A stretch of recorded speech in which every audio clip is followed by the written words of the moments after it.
زنجبيل، كزبرة، गरम मसाला, كركم، فلفل أحمر، وحط ملح على حسابكم.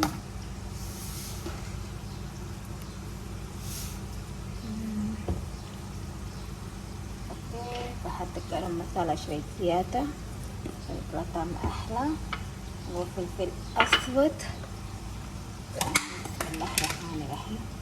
بحط الزبادي، هذا برياني سهل وسريع.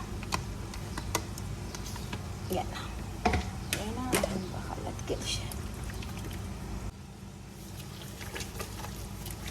عشان ما أعرف من خشوقة من أي شيء، ما أعرف، لازم من إيد البس الطبقة عشان تهتم من داخل ويطلع حلوة شوية.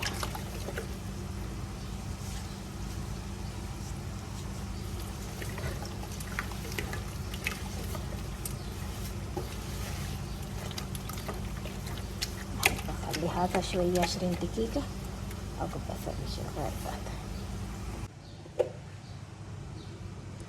فلفل أخضر 1، نعناع، كزبرة، سويت ماكينة بحط عشان شوي طعم زيادة حلو. الفلفل الأخضر حطيته 1 عشان ما هو وايد فلفل، عشان حطينا فلفل أحمر بعد. هالطريقة أنا راويتكم من أول بعد، بس الحين بعد مرة ثانية أسوي فيديو شوية غير.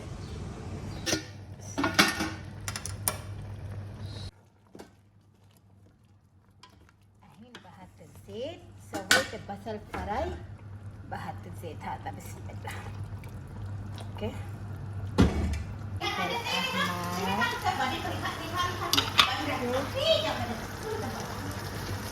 مايها داش. اوكي، حطينا مايها داش، وهذا النعناع،